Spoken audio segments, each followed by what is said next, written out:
Now let's talk about acidulants that are used in food. By acidulants, I mean acids which are used in food, but they are edible acids.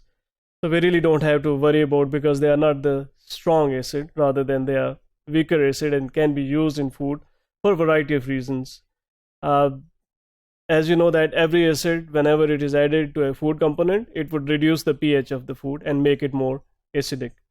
And these acidic conditions, certain flavors can be enhanced. So it has impact on flavor profile of many cases. For examples, in pickle, we have higher sourness or acidity that makes them desirable, and they are mouth-watering because of these acids.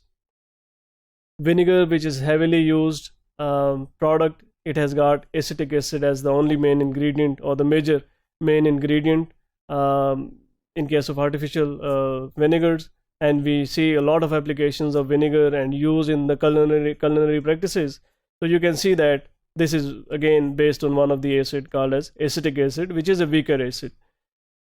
These are added to different relishes or chili sauces, ketchup, or other products as well to increase the flavor profile or the taste profile of these things. They act as flavor enhancer. As I said, they also increase the shelf life of food. The lower pH makes it impossible for many microorganisms to spoil food, in fact. So if we reduce the pH, it makes it undesirable condition for many organisms to grow.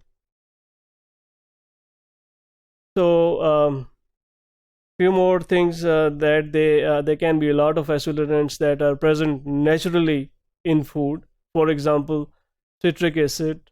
This is found in all citrus family products, for example all the citrus fruit.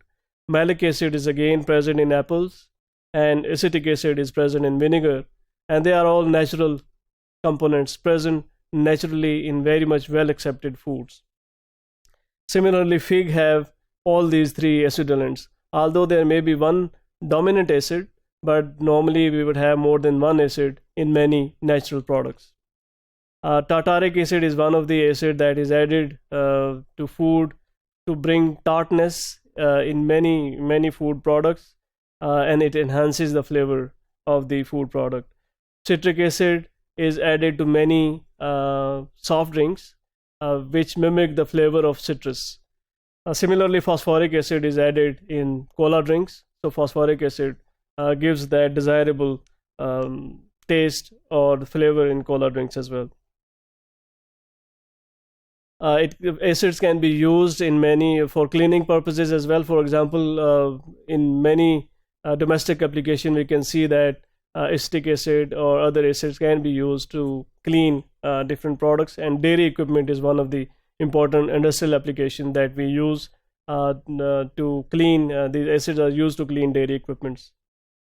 They also improve the gelling properties of food, and texture is also improved by adding acids. In case of processed cheese, the acid added to the processed cheese, they make emulsification properties, and they bring about desirable flavors again in the food, and they provide tartness to the food. Acid are always added to soft drinks. They can be also added to other fruits. For example, any apple juice or citrus juice would have these malic acid or citric acid. Otherwise, we would not have that similar flavor sensation if these acids are not added. They can act as a buffer as well. They would not let the pH change, and the excessive acidity cannot be developed if we add buffers in many food products. So that's why we have to actually, in order to retain the quality or pH of many foods, we have to add buffers to retain pH over the long shelf life of the food, so that the flavor profile or the taste profile is not modified. As I said, they inhibit the growth of microorganisms. One of the example of acid salt is calcium propionate. This is one of the food preservative. It is salt of propionic acid, so that is a salt of acid. This is used as a preservative in food, especially in all the bread industry. This is added as a preservative and it acts against yeast and mold. So the shelf life of bread can be improved by these acid salts. So this was in general different acids that are used in food and their importance in the food industry.